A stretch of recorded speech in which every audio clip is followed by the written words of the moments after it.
Hello guys, welcome back to our channel. আমি বলে চলে এসেছি আবার একটা নতুন ভিডিও নিয়ে। তো গ্যালারিতে অনেকদিন পর ভিডিওটা খুঁজে পেলাম বলে ছেড়েই দিলাম ভিডিওটা। ভাবছিলাম ডিলিট করে দেবো, তবে বললাম না থাক, ছেড়েই দিই।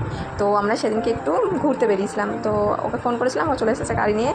আমরা এখন সেই সময় ভীষণ গরম গরম কাল ছিল, তো আমরা ওই গরম থেকে বাঁচার জন্য একটু নিরিবিলি শান্ত প্রকৃতির মাঝে ঘুরতে গেছিলাম। দেখতেই পাচ্ছ যে চারিদিকে শুধু গাছপালা।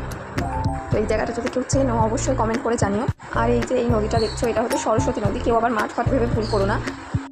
নদীটার এত খারাপ অবস্থা দেখে কি বলবো। এখানে আমি আরও ওই নদীর ব্যাপারেই কথা বলাবলি করছিলাম যে নদীটা পরিষ্কার করতে পারে তাহলে একটু ভালোও লাগে। তো এখানে আশেপাশে অনেক চাষ হয়। আমরা যেহেতু গরমকালে গেছি, অত কিছু ছিল না। যখন শীতকালে যেতাম বাঁধাকপি, ফুলকপি, নানান জিনিসের চাষ হতো। তো এখানে দেখো আমরা দুজন একটু ইয়ার্কি মেরে নিচ্ছি, আর আমার বোন এখানে ভিডিও করছিল আমাদের। তো জায়গাটা আমি বলে দিই, জায়গাটা হচ্ছে কানাগড়।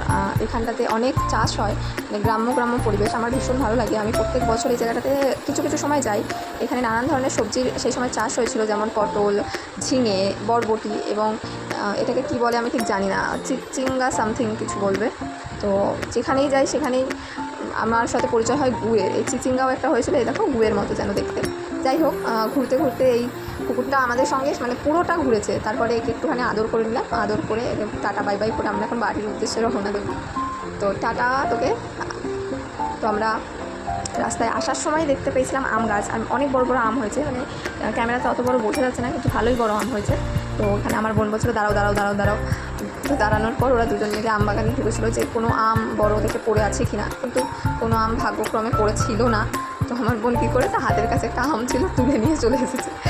তারপর আমরা আবার ব্যাক করেছি বাড়িতে। তো কিছু ফটো অ্যাড করে দিলাম। তো কেমন লাগলো ভিডিওটা অবশ্যই জানিও। ভালো লাগলে লাইক, কমেন্ট, সাবস্ক্রাইব করে দিও। আজকের মতো একটুখানি টাটা।